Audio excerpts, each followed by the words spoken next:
Halo Sobat Javanika. Ini hari ini kita lagi mau tur. Gak deng. Kita sudah bersama Mas Andy. Siap. Siap. Kita mau diajakin jalan-jalan ke Budi Abadi. Tapi biar feel-nya dapat banget ya Mas ya. Kita naik mobil jenazah. Tapi ya nggak tapi sih. Karena kebetulan ini terang jadi tidak seseram semestinya ya. Iya.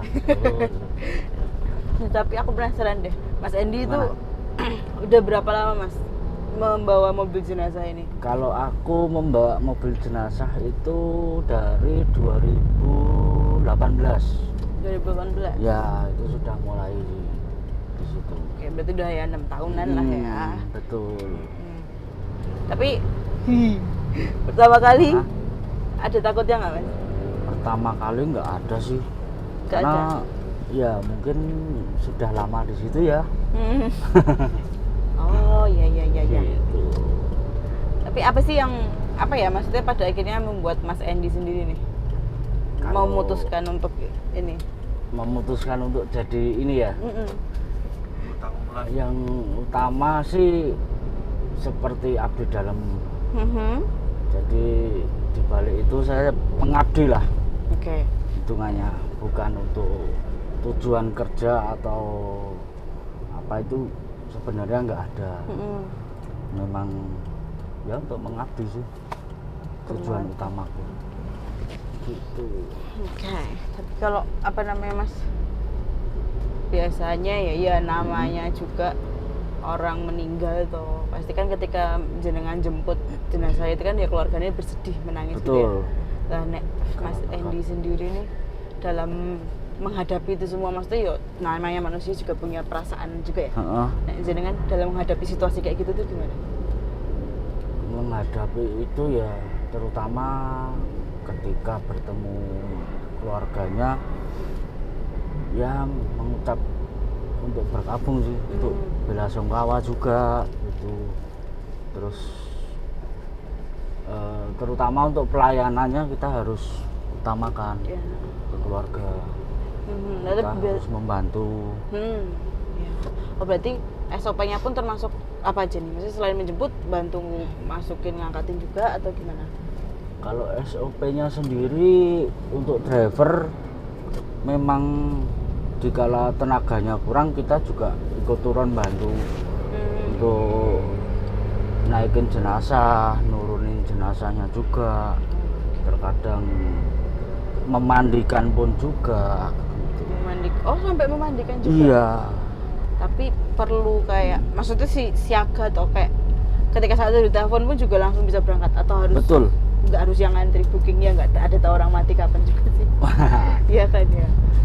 Betul, kalau itu memang betul. Jadi kita 24 jam siap siaga. Kan kalau orang meninggal nggak ada nih yang direncana. Betul sih. Serem banget gitu. Kalau berencana. Tapi biasanya ini toh nggak pernah sendirian kan Mas? Pasti keluarga ada yang ikut juga toh di dalam mobil ya, ini. betul. Jadi kita berangkat itu ada satu tim. Terkadang kita orang 4. Dari Budi Abadinya tim, orang ya, satu tim orang 4. Nanti terkadang keluarga ada yang ikut 2 orang itu bisa. Oke, berarti nggak pernah yang jenengan berangkat sendiri gitu nggak ya? Belum pernah sih. Kalau berdua pernah. Tapi pernah ada pengalaman apa gitu pas Kalau pengalaman seringnya ini kayak dengar bisikan ucapan terima kasih lah dari mendiang itu. Tapi ya apa ya saya nggak pernah cerita ke orang-orang. Itu gimana waktu sudah selesai semua prosesnya atau pas dia di dalam mobil juga? Sudah selesai diantarkan pernah. Biasanya sehabis selesai diantarkan sampai ke pemakaman atau sampai dulu pernah yang pengalaman itu dari Jogja dibawa ke Pati. Selesai tak antar ke Pati, saya perjalanan pulang itu mendengar bisikan ya mendiang memberi ucapan terima kasih gitu. Biasanya Mas Andy menanggapi itu gimana? Menanggapi itu ya saya ucapkan ya selamat jalan, semoga tenang di sana. Ya dengan ucapan doa juga. Mas Endi sendiri pada akhirnya memiliki persepsi berbeda nggak sih terhadap kematian itu sendiri, mungkin dari sebelum menggeluti profesi ini sampai sekarang? Kalau untuk profesi itu nggak ada sih, nggak ada yang berbeda sih kalau untuk aku. Ya tetap sama aja sih sebenarnya, nggak ada perasaan oh kalau menjadi driver untuk penjemputan jenazah atau apa itu ya nggak tahu ya, kalau orang lain mungkin akan merasakan perbedaannya. Tapi kalau untuk saya, untuk menanggapinya ya biasa aja, nggak ada apa-apa. Tapi kalau terkait dengan kematian sendiri ya Mas, kan kayak jadi menurut Mas Endi sendiri kematian tuh jadi menakutkan, masih semenakutkan itu enggak sih? Karena kan berarti udah sering ya bersinggungan dengan hal ini. Betul. Kalau untuk itu saya sendiri tidak ada rasa takut atau apapun, karena itu kan satu apa ya, kalau orang bilang pekerjaan yang sosial lah. Jadi tidak ada pikiran apa-apa, tujuannya hanya membantu untuk keluarganya supaya yang meninggal ini lancar, untuk prosesinya semua lancar, itu aja. Kalau di yang bidang kematian ya, Ya. itu sebenarnya ada, kalau dibilang jobdesk atau divisi ada apa aja ya? Kan kalau ini driver nih, Ya, terus ada apa betul. lagi sih yang mengurus bidang kematian ini? Kalau jobdesk itu kalau yang di lapangan itu ada ya saya driver. Terus kedua ada yang namanya kita sebutnya jelager. Apa itu? Jelager itu tenaga untuk yang ngangkut peti. Oh iya iya. Itu biasanya kalau di pemakaman sekitar 12 orang. Kalau di kremasi ya 10 orang. Terus ada yang memandikan jenazah, itu namanya dokong. Dokong. Ya, istilahnya. Terus yang menyiapkan peti, peralatan peti itu juga dokong. Jadi istilahnya dokong untuk memandikan jenazah sama dokong untuk tenaga yang peti, tenaga ahlinya peti. Itu terus ada ya, kita koordinator lapangannya pun juga ada. Tuh. Tapi ya aku penasaran deh Mas. Gimana? Kalau kan ada yang, maksudnya ada yang dimakamin, ada yang dikremasi juga ya. Ya. Kalau yang dikremasi itu juga dirias juga nggak? Ya, dirias. Semua dirias. Tapi kalau yang pakai make up kan hanya yang perempuan nih. Iya betul. Tuh. Kalau yang cowok biasanya ya gimana caranya supaya menjadi lebih cakep lah. Ya betul. Gitu. Oh tapi di Budi Abadi sendiri berarti juga ada ini kan, yang tim riasnya? Tim riasnya ada. Oh. Termasuk itu masuknya di tim dokong yang memandikan. Sepaket sama yang Ya, mandiin sepaket itu. Ya. Ya, tapi kalau di apa, maksudnya di Budi Abadinya sendiri ya Mas, itu kan ada tempat persemayaman jenazah toh. Betul. Nah itu ada pernah Mas Endi sendiri atau mungkin teman-teman di sana mengalami hal-hal mistisnya, atau mungkin nih kayak biasanya kan ada pertanda-pertanda apa gitu nih kalau ada ibaratnya pasien yang perlu dijemput gitu? Ya. Kalau yang dulu masih tempatnya masih belum seterang yang sekarang, itu sering bunyi itu yang di kita ada nih gudang untuk peti, storage-nya untuk penyimpanan peti. Itu sering bunyi sendiri. Bunyi kayak diketok gitu apa? Gludak gitu. Terus ada teman juga yang pengalaman dia melihat sendiri. Apa yang dilihat? Petinya gerak sendiri. Oh, oke. Setelah itu ada lagi yang di ruang dukanya. Itu ada satu anak cewek, tanpa sengaja dia melihat ke arah ruangan. Dan itu waktu itu ruangannya gelap posisinya. Terus dia melihat di situ ada yang duduk nenek-nenek rambutnya keriting katanya, nggak taunya besok masuk, ada yang masuk Dan cirinya sama. Wah. Itu pernah. Ya. Terus ada lagi yang di satu ruangan yang saya sering tidur di situ juga. Kalau ruangan ini jarang dipakai. Kalau sekalinya kita tidur di situ, nanti entah besoknya atau 3 hari setelahnya itu pasti laku. Oh, jadi kalau ditidurin akan Iya. laku. Iya. Berarti jangan, Mas.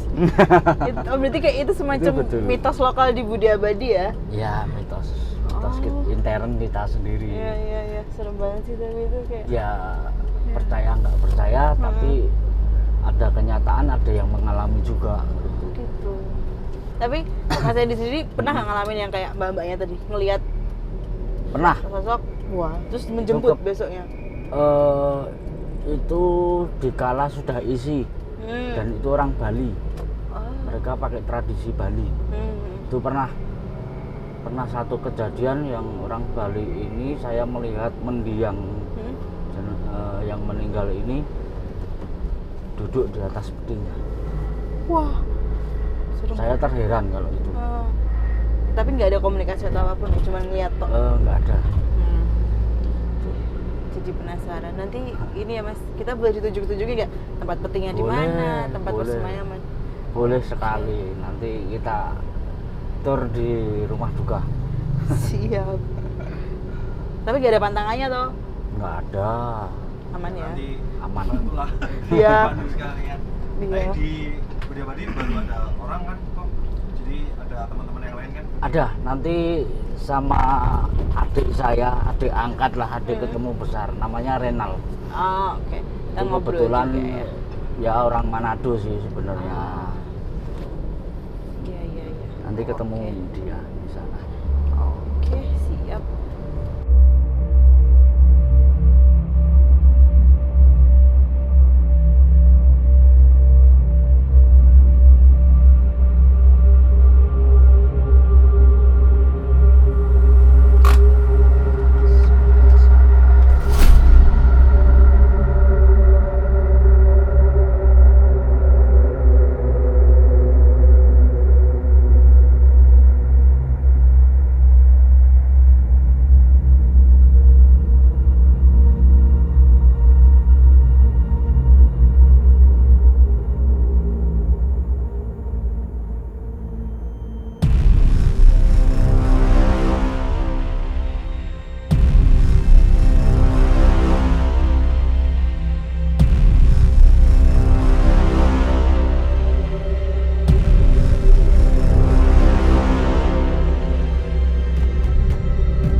Dalam konteksnya ini, kematian itu adalah hal yang lumrah, bukan hal yang ditakutkan, itu yang pertama.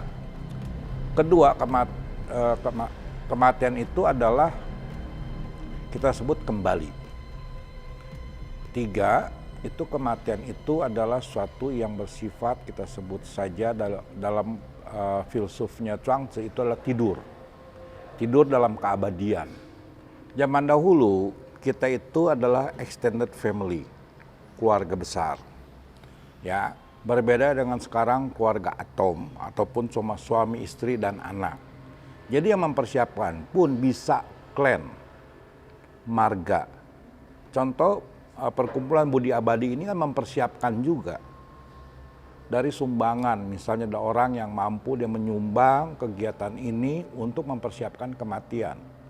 Jadi persiapan kematian itu tidak selalu disiapkan oleh anaknya, oleh mereka pun bisa. Dan jangan lupa zaman dulu itu belum tentu dikuburkan di pemakaman, bisa juga di lahan pribadi. Kalau perkumpulan Hohakwe ini dia awalnya menurut catatannya di Jogja itu 1907. sudah tercatat. Kemudian awalnya itu terbentuknya karena bidang apa ya? Jadi zaman dulu itu ketika ada kesusahan, terutama urusan duka itu, orang Tionghoa itu sulit lah. Jadi atas dasar itu kemudian dibentuklah perkumpulan ini, yayasan ini, untuk membantu orang-orang Tionghoa, terlebih khususnya ya yang berkekurangan, agar bisa melaksanakan upacara kematian yang layak. Ada mungkin perubahannya ini begini. Sebenarnya bagi orang Tionghoa itu, makanya kenapa kalau Anda keliling di mungkin sampai ke banyak tempat, itu pasti ada yayasan kematian Tionghoa. Ya, Anda ke Parakan akan ketemu. Mereka menyediakan rumah duka. Itu yang kota kecil sekalipun. Anda mungkin di Semarang pun akan ketemu. Tapi kita bicara yayasan kematian dulu ya. Mereka semua itu berasal dari organisasi kita sebut gotong royong. Nah, bagi orang Tionghoa, kematian itu, upacara kematian itu diperlakukan dengan baik. Kalau zaman dahulu memandang kematian ini sukacita. Kalau zaman sekarang memandang kematian dengan materi. Kenapa?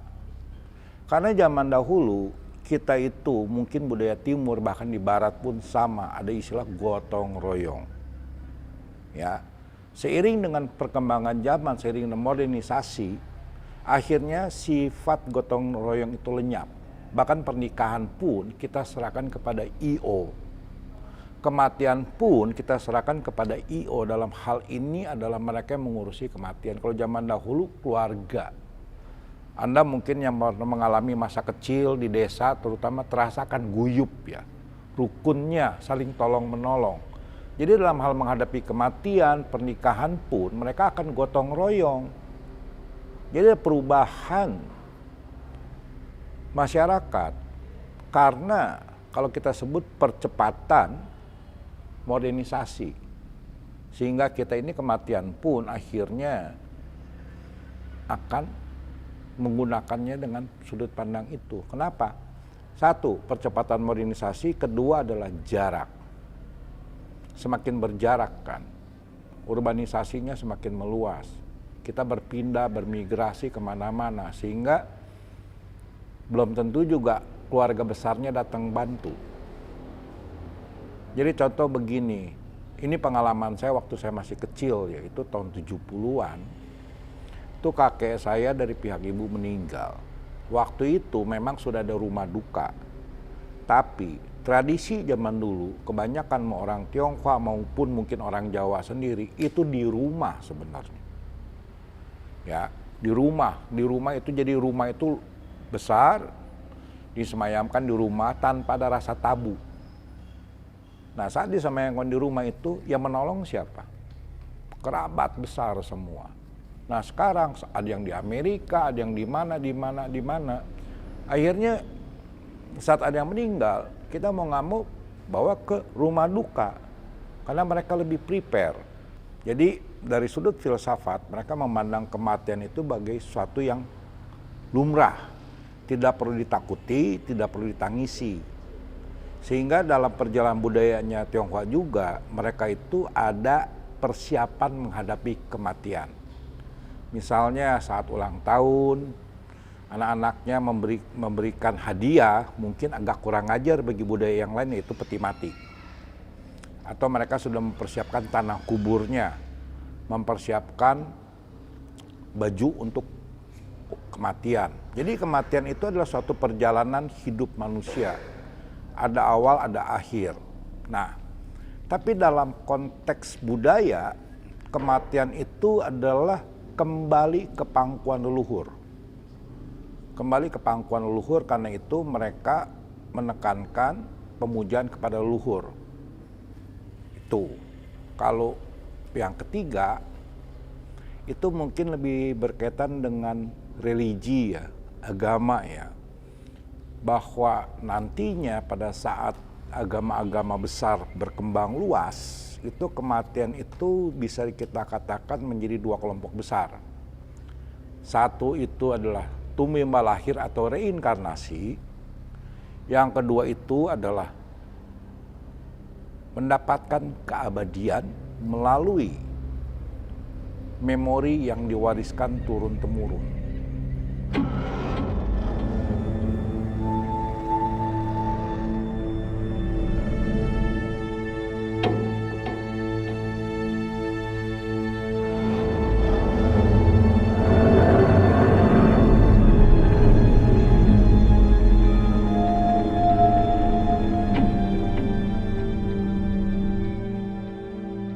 Orang Tionghoa itu sangat menghargai leluhur dan istilahnya para panutan-panutan. Maka perkumpulan kami mendirikan altar bagi yang istilahnya kita puja sebagai panutan. Itu kemudian kita disinilah kita melaksanakan kegiatan-kegiatan seperti doa dan meditasi seperti itu. Dalam hal lainnya itu adalah membalas jasa orang tua. Kenapa harus 3 tahun? Karena manusia itu dianggap tidak bisa makan sendiri, tidak bisa lepas dari pangkuan orang tua sebelum 3 tahun. Jadi dalam waktu 3 tahun ini, kalau yang punya anak udah pasti ngerasain, itu paling rewel-rewelnya lagi dalam bunyi oa baru lahir sampai 3 tahun itu paling rewel. Entah sakit, entah apapun, itu yang paling rewel. Bahkan untuk mandiri pun, bahkan anak umur 2 tahun belum tentu bisa jalan loh. Kemandiriannya belum ada, jadi setelah 3 tahun baru bisa lepas dari pangkuan orang tua. Jadi kita membalas jasa orang tua dengan berkabung selama 3 tahun. Nah selanjutnya peringatan yang mereka lakukan seperti malam tahun baru Imlek, kita sebut misalnya Cengbeng, sama yang kubur, bulan 7, bulan arwah, atau nanti boleh dikatakan mereka punya festival, itu semua berkaitan dengan leluhur. Tidak ada festival yang tidak berkaitan dengan leluhur. Tidak ada festival tidak berkaitan dengan leluhur. Kenapa? Mungkin orang bilang untuk menghormati leluhur dan lain segala macamnya. Kita bicara satu hal, bahwa peradaban yang kita alami sampai detik ini, itu adalah berkat jeripaya para pendahulu kita. Bahkan kita punya lampu ini kan nggak cuma Thomas Alva Edison. Berkembang sampai zaman sekarang kan. Kita punya peradaban, kita punya konsep mengenai kebaikan, konsep kejahatan perang dan lain-lain berkembang sesuai dengan yang kita wariskan oleh para pendahulu. Nah tujuan mereka itu adalah mengingat jasa mereka, melestarikan yang mereka wariskan dan mengembangkan semua. Itu yang banyak masyarakat Tionghoa sendiri tidak tahu. Maaf, bukannya saya sok tahu ya. Kita pikir baik-baik ya. Anda semua bisa hidup hari ini berkat jeripaya berapa juta orang. Mereka semua itu adalah leluhur kita, para pendahulu kita. Pernah kita mengenang? Nggak pernah. Makanya kenapa di Tiongkok itu unik. Ada dewa penemu kertas, ada dewa penemu ini, dewa penemu loh. Bukannya berarti manusia sakti, mandraguna, bisa terbang, bisa. Mereka penemu. Ya, kita balikin aja. Siapa yang ingat penemu mesin cetak? Ayo. Siapa penemu ini, siapa penemu itu? Siapa penemu aljabar? Gampang aljabar itu sendiri. Siapa penemu geometri? Nggak ada yang tahu. Kita menikmati hari ini berkat jerih payah mereka semua. Maka di orang Tionghoa itu diwajibkan untuk mengenang para leluhurnya, karena adanya mereka lah kamu ada hari ini. Adanya mereka lah kamu bisa menikmati hari ini. Biasanya kalau kita mau mendoakan orang meninggal, itu biasanya kalau dalam tradisi Tionghoa sendiri kita punya ada namanya sinci atau papan arwah. Nah biasanya itu tergantung marganya atau mungkin memang ada yang namanya langsung gitu.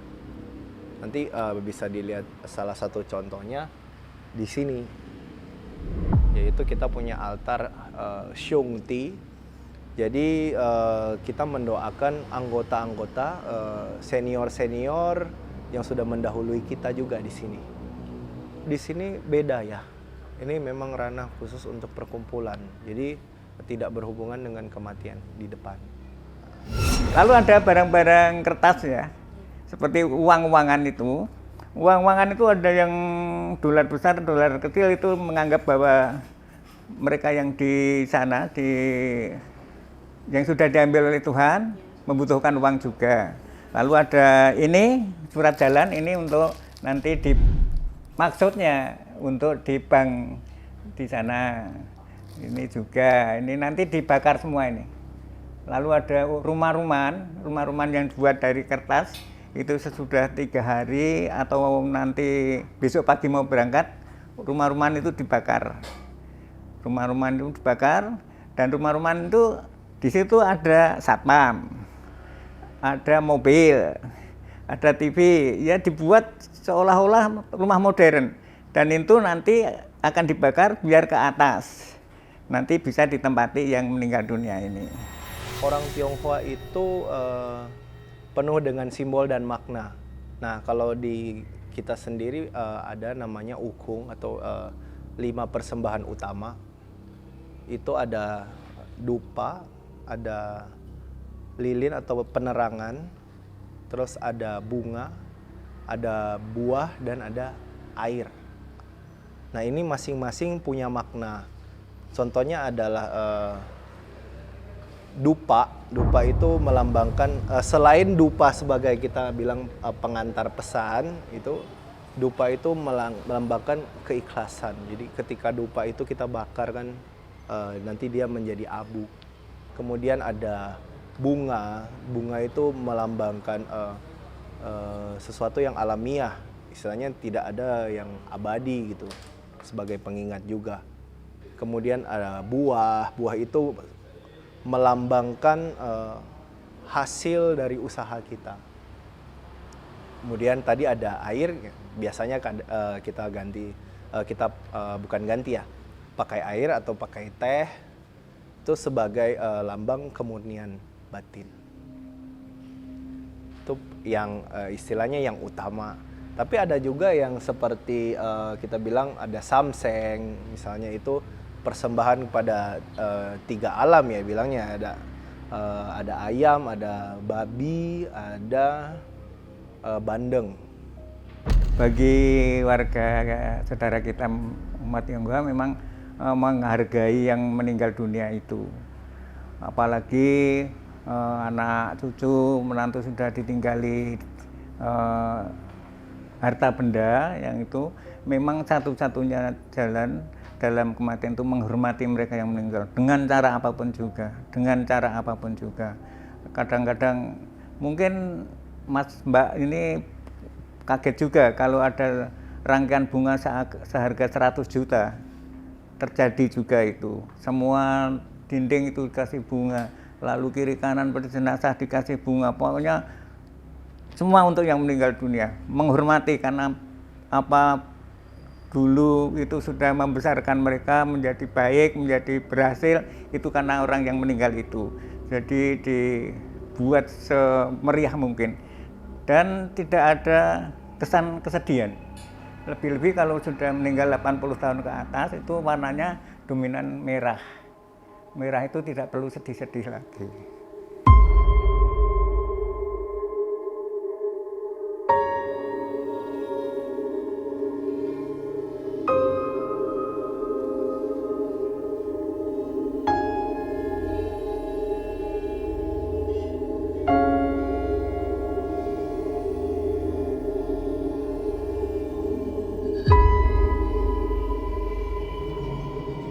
Konsep dewa Tionghoa itu nggak sesimpel apa kata orang. Ada bersifat time, bersifat waktu, ada yang bersifat ruang, ada yang bersifat kita sebut saja pengelompokan jenis. Ya, nah sekarang kita bicara dewa alam kematian ya. Nah itu ada 2 kelompok besar ya, satu Buddhisme, satu Taoisme. Buddhisme kita sebut namanya itu adalah Amitabha, pemilik surga, ataupun Ti Chang Wang, sang penebus dosa, sang juru selamat di alam neraka. Di Taoisme ada namanya Tai Chukut Hien Chun, itu dia adalah pemilik surga dan penyelamat di neraka. Jadi konsepnya di orang Tionghoa ini begini, Anda masuk neraka pun Anda di juru selamat di sana. Jadi mereka akan diperkenalkan dengan juru selamat. Nah kebetulan dua-duanya ini adalah kita sebut saja di luar manusia. Kita sebut yang ilahi lah, yang divine power yang kita sebut dari atas. Kemudian yang kedua itu adalah dewa-dewa yang berasal dari manusia. Dewa-dewa dari manusia itu banyak. Mereka itu kan berperan sebagai hakim, pencatat, ataupun yang bertugas menjemput, dan lain-lain. Contohnya gini, saya nggak tahu Anda pernah nonton film Judge Bow apa enggak, atau Anda tahu yang namanya Hakim Pao dulu tahun 80-an, 90-an di RCTI. Wah, dalam kepercayaan orang Tionghoa itu, setelah beliau meninggal, dia menjadi hakim di alam sana untuk mengadili manusia. Kemudian ada juga dewa-dewa kota yang berasal dari manusia, di mana kalau manusia itu kalau meninggal itu harus menghadap ke dewa kota, seperti sistem catatan sipil, admin duk. Jadi mereka harus registrasi ke dewa kota, dan mereka semua itu mayoritas adalah manusia, jadi banyak Bu. Gitu. Jadi mereka itu seperti satu sistem pemerintahan sebenarnya. Kalau kita ngomong dewanya berhubungan dengan kematian, sebenarnya ya kita bilang semua konsepnya ya, dewa itu kan istilahnya bisa dibilang punya masing-masing punya tugas, tapi bukan berarti mereka-mereka itu tidak bisa melakukan tugas tertentu, cuma mungkin bukan bidangnya, bukan divisinya lah kita ngomong. Yang cukup terkenal juga di kalangan tertentu itu kita bilangnya Wuchang. Jadi istilahnya malaikat kematian ya, yang jemput-jemput ya.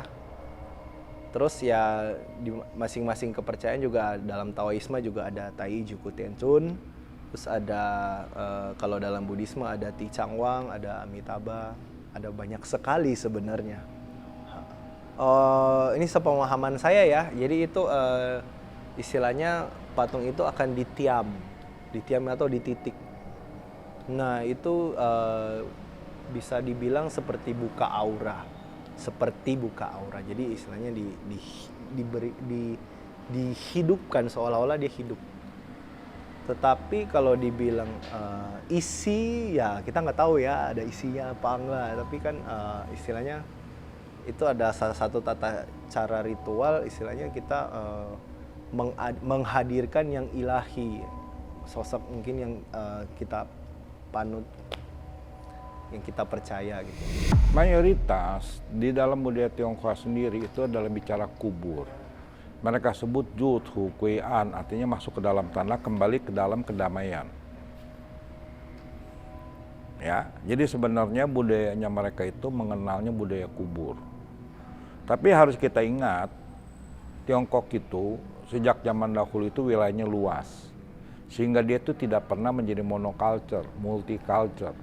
Jadi Tiongkok zaman dulu itu ada beberapa jenis penguburan. Satu itu penguburan dalam, istilahnya kuburan harus dalam dan upacaranya harus meriah. Satu itu namanya Hochang, kedua itu namanya Qianzang, kuburannya tidak dalam, kita sebut kuburan dangkal dan sederhana, sama-sama tanah ya. Tiga itu ada namanya Mucang, Anda dikuburkan kemudian ditaruh, ditanam pohon di atasnya. Terus ada yang namanya Suicang, Anda itu dilempar ke sungai, tidak dikremasi. Ada yang namanya Toucang, itu dilempar dari tebing ke jurang. Yang terakhir itu baru ada namanya Huocang ataupun dibakar. Dulu itu di beberapa wilayah, seingat saya itu wilayah Yen, itu tuh mengenal konsep kremasi. Kenapa? Karena mereka melihat asap membumbung itu dianggap seperti terbang ke langit, menjadi Xian immortal. Tapi permasalahannya itu biaya lagi satu. Kedua, mereka juga ada kepercayaan jenazah jangan rusak. dibakar kan menjadi rusak ya. Sehingga yang tersisa itu akhirnya yang tadi itu yang saya sebutkan sampai agama Buddha masuk. Kremasi itu di Tiongkok dulu ada, tapi amat sangat sulit dilakukan. Ya. Satu, biayanya mahal, jauh lebih mahal daripada mengubur. Anda bisa bayangkan, bagi mereka jenazah itu jangan sampai rusak. Tradisinya mereka. Dalam yang Anda maksud, saya tahu agama Buddha mengenal kremasi. Tapi di Tiongkok sekalipun tidak semua, boleh dibilang sangat sedikit sekali yang meninggal itu dikremasi. Anda bisa bayangkan dengan teknologi zaman dulu, orang itu kalau di film-film di atas tumpukan kayu dibakar itu perlu berapa minggu sebenarnya. Atau berapa hari bisa selesai. Kalau di film kan nggak diceritain nunggunya berapa hari kan. Dahulu dengan dibakar itu 1 minggu. Kosnya berapa? Kedua, masalah lahan. Yang memulai itulah Singapura, Hong Kong. Jadi salah satu cara untuk mengurangi lahan itu adalah kremasi. Sehingga kremasi itu menjadi meluas di abad 20. Sebelumnya lebih murah dikubur daripada kremasi. Sekarang kremasi lebih murah daripada dikubur. Permasalahan ekonomi juga ya Bu. Jadi nggak selalu agama. Ya, karena kita ngeliat banyak dikremasi kan. Tapi Ibu bisa bayangkan kalau Ibu di Hong Kong, kalau bukannya konglomerat, mana bisa beli tanah kubur Bu. Ya, mau nggak mau terpaksa kita ikut aturan negara. Kan negara yang mengatur. Agama kan di Tiongkok itu adalah negara yang mengatur agama. Tidak ada agama yang mengatur negara. Dalam sejarah peradaban ini tidak boleh agama mengatur negara. Kalau di Indonesia mau tahu kenapa banyak kremasi? 5 tahun. Tanah kuburnya. Ya kan, TPU kan. Kalau yang di Jakarta, yang di Serpong itu harganya bisa seharga rumah. Lebih baik daripada beli tanah kubur ya kita kremasi. Mau saya kasih perbandingannya, pengalaman saya, kremasi total semua biaya itu 10 juta lah. Kubur udah bunyi 40. Belum cuma 5 tahun. Jadi akhirnya masalah ekonomi juga. Ingat tidak semua orang Tionghoa sanggup loh. Ya. Kalau kremasi sendiri sebenarnya cuma sekarang itu pandangannya cuma untuk menghemat tempat. Sekarang ya mungkin semua yang ada di dunia ini dijadikan abu, kemudian tidak membutuhkan tempat lagi, sudah dijadikan satu dengan laut gitu. Kalau sudah dengan laut kan bisa kemana-mana, ke seluruh dunia. Ya. Untuk kremasi satu jenazah, kalau dulu cukup lama ya, kalau sekarang sudah tidak begitu lama karena modernisasi peralatan. Sekarang 4 jam sudah selesai. Jam 9 masuk, nanti sesudah 4 jam pendinginan dulu, dikeluarkan abunya, setelah didinginkan kira-kira setengah jam baru dimasukkan ke dalam guci. Sudah itu, guci itu mau diambil keluarganya atau mau disimpan di situ dulu untuk upacara hari berikutnya, tidak masalah. Belum tentu 100% menjadi abu. Masih ada bagian-bagian badan yang belum terbakar, terutama tulang. Kalau perhiasan itu wajar, tulang itu nanti masih diproses lagi dengan dihaluskan dengan peralatan. Keluarga juga boleh menyaksikan. Ya, jadi tidak apalagi orang-orang yang sudah sepuh ya, usia lanjut itu tulangnya memang keras. Jadi masih ada sisa-sisa tulang. Dan itu nanti akan dihaluskan. Lalu abu-abu yang lain juga dimasukkan ke tempat yang lain seperti abu kayu, abu pakaian dan sebagainya. Karena itu kalau sudah dibakar selesai itu abu dari badan kelihatan karena pengalaman mereka. Kemudian abu-abu yang lain juga bisa dititeni, bisa kelihatan. Lalu dimasukkan ke tempat yang sudah disediakan. Nah, salah satu mempersiapkan upacara kematian dengan baik itu adalah mempersiapkan segala sesuatu perangkatnya. Nah, akhirnya Yayasan Kematian ini yang bergerak bidang sosial tidak hanya mengurusi kita sebut saja kaum duafa ataupun pendidikan, tapi mereka mengurusi juga kematian. Terutama kematian kenapa? Karena kita bisa bayangkan, kalau kita bicara menghibur, membantu, bantuan mana yang terbesar dalam kehidupan manusia? Apakah kemiskinan, apakah kebodohan, ataukah kedukaan? Kemiskinan bisa siapapun, ya. Kebodohan kita bisa buka misalnya beasiswa. Kemiskinan kita bisa kasih nasi. Kalau duka cita. Jadi kita melihat salah satu bentuk dalam hal kita sebut saja berbuat baik, menolong, orang itu yang jauh lebih mulia itu adalah mereka sedang duka cita. Karena mereka perlu bantuan kita dari segi moral maupun material. Menghibur mereka, mempersiapkan mereka. Itu makanya kenapa banyak sekali yayasan kematian.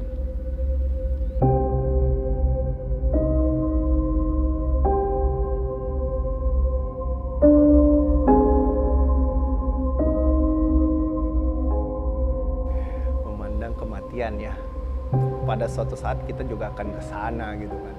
Cuma saya memandang suatu kematian ya udah ya hal yang biasa, siklus kehidupan ya, walaupun mungkin sedih juga ketika kita ditinggal sama orang-orang terdekat, mungkin ada perasaan sedih karena ya mungkin anggapannya ketika meninggal kan mereka sudah bahagia, kita aja yang di sini yang masih susah gitu.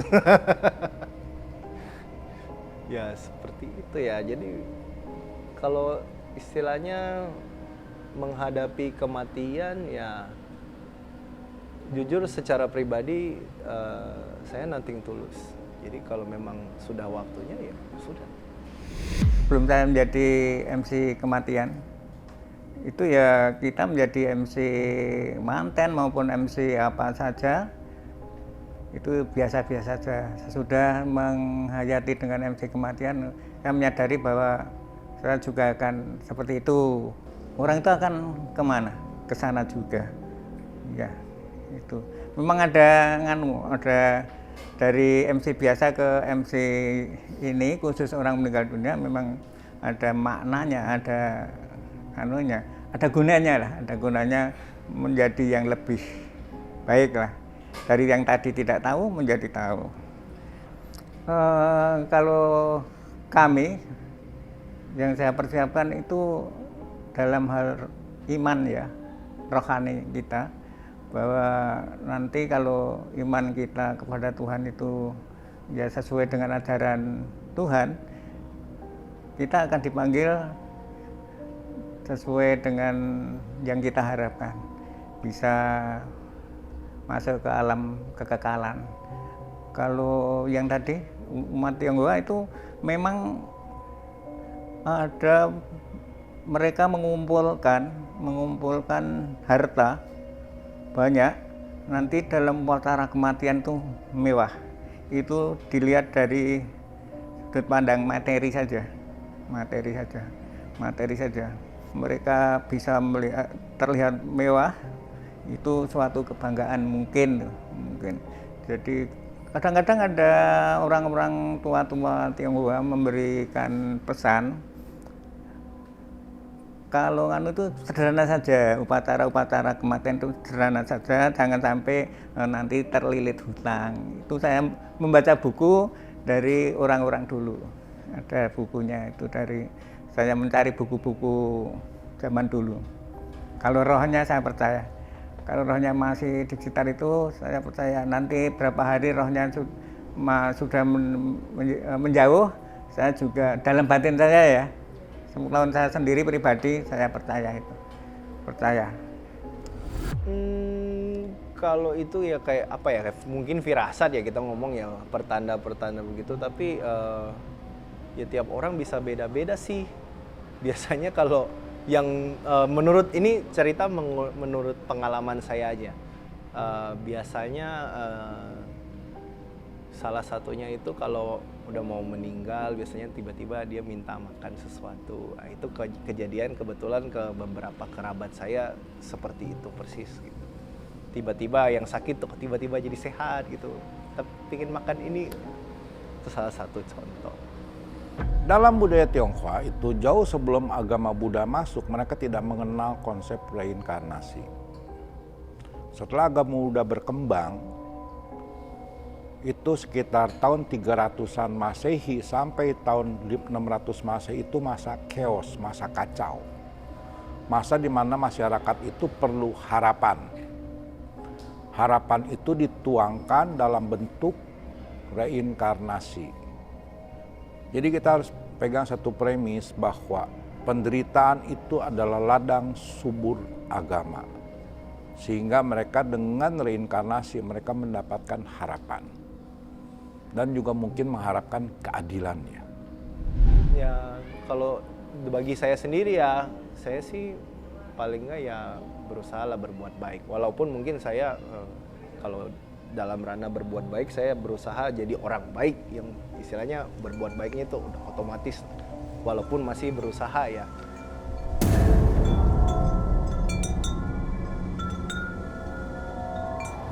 Kita sebut namanya Yen Chen Su. Jadi ada sekali misalnya orang itu akan mengubah, pertama itu mengubah kuburan demi keuntungan sekelompok orang, itu satu. Kedua itu merusak kuburan untuk merusak keturunannya yang paling gampang ya. Tiga itu mengambil benda-benda yang di dalamnya itu untuk kepentingan kita sebut saja dunia magis. Contohnya pencurian jenazah anak gadis, pencurian anak bayi. Makanya sama, mereka harus jaga, mereka 49 hari, mereka jaga. Bahkan dalam beberapa kasus yang terjadi itu, kalau di Indonesia mungkin nggak terjadi ya, kuburan orang Tionghoa itu diambil untuk pesugihan, untuk apapun di Tiongkok itu, banyak sekali catatan di beberapa daerah itu, mereka itu menggali kuburan. Itu ada.